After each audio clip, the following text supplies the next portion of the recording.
1 ನಿಮಿಷ ವೇಟ್ ಮಾಡಿ. ಶುಂಠಿನ 2 ವರ್ಷ ಫ್ರೆಶ್ ಆಗಿ ಹೆಂಗಿರ್ಕೊಡೋದು ಅಂತ ಹೇಳ್ಕೊಡ್ತೀನಿ. ಓಕೆನಾ? ನೋಡಿ, ನಾನು ಶುಂಠಿ ತಗೋ ಬಂದಿದ್ದೀನಿ. ನೋಡಿ, ಈ ಶುಂಠಿನ ಹಾಕೋತಾ ಇದ್ದೀನಿ ಈಗ.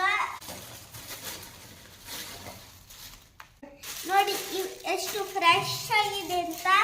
ನೋಡಿ, ಇದು ಸ್ವಲ್ಪ ಮಣ್ಣು ತಗೊಂಡಿದ್ದೀವಿ. ನೋಡಿ, ಶುಂಠಿ ಹೊರಗಡೆ ಇಟ್ಟರೆ ಹೆಂಗಾಗುತ್ತೆ ನೋಡಿ, ಚೆನ್ನಾಗಿ ಇರಲ್ಲ. ಅದಕ್ಕೆ ನಾನೊಂದು ಐಡಿಯಾ ಕೊಡ್ತಾ ಇದ್ದೀನಿ. ನೋಡಿ, ಇಷ್ಟು ಮಣ್ಣಿದೆ. ಈ ಬ್ಯಾಗಿಗೆ ಏನ್ ಹಾಕೋದು ಅಂತ ನೋಡೋಣ. ನಾನ್ ರೆಡಿ. ಈಗ ಸ್ವಲ್ಪ ಮಣ್ಣು ಹಾಕೋಣ. ಈ ತರ ಮಣ್ಣು ಹಾಕೊಂಡು ಈ ಶುಂಠಿನ ಹಾಕೊಂಡು ಈಗ ಒಂದು ಲೇಯರ್ ಶುಂಠಿ ಇಟ್ಕೊಳ್ಳಿ. ಪುನಃ ಮಣ್ಣು ಹಾಕೋಣ.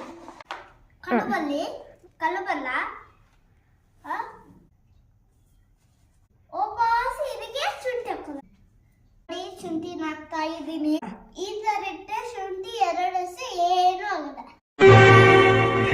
ಫ್ರೆಶ್ ಆಗಿರುತ್ತೆ. ವಾಪಸ್ ಅದ್ರ ಮೇಲೆ ಮಣ್ಣು ಹಾಕೊಳ್ಳಿ.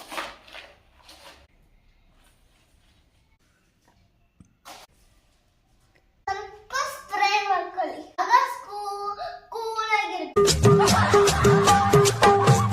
ಆಮೇಲೆ ಕೂಲ್ ಆಗಿ ಜಾಗಕ್ಕೆ ಇಟ್ಕೊಳ್ಳಿ.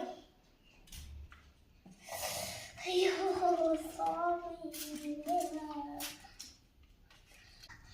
ಎಷ್ಟು ಕೂಲ್ ಆಗುತ್ತೆ ಅಡುಗು. ಹಾಕ್ತಾ ಇದ್ದೀನಿ ಶುಂಠಿನ. ಇದು ನಾವು ಊರಿಂದ ಮಣ್ಣು ತಗೊಬಂದಿದ್ದು, ಆಮೇಲೆ ಊರಿಂದ ಶುಂಠಿ ತಗೊಬಂದಿದ್ದು. ಎಲ್ಲ ಊರಿಂದೇ ಬರ್ತಿದೆಯಲ್ಲ.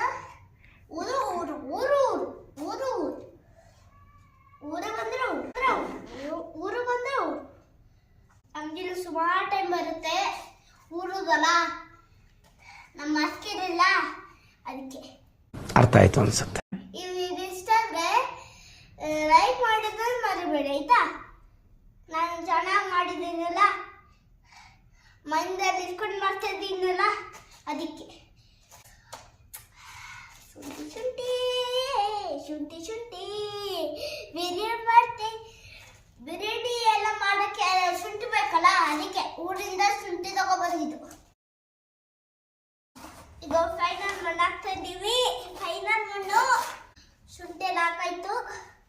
ಈಗ ಇದು ಫೈನಲ್ ಮಣ್ಣು.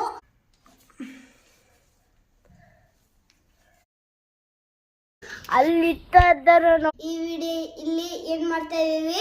ಈ ವಿಡಿಯೋ ಇಷ್ಟ ಆದ್ರೆ ಒಂದು ಲೈಕ್ ಮಾಡಿ, ಹಾಗೆ ಒಂದು ಕಮೆಂಟ್ ಮಾಡಿ. ಯಾರೆಲ್ಲ ಸಬ್ಸ್ಕ್ರೈಬ್ ಮಾಡಿಲ್ಲ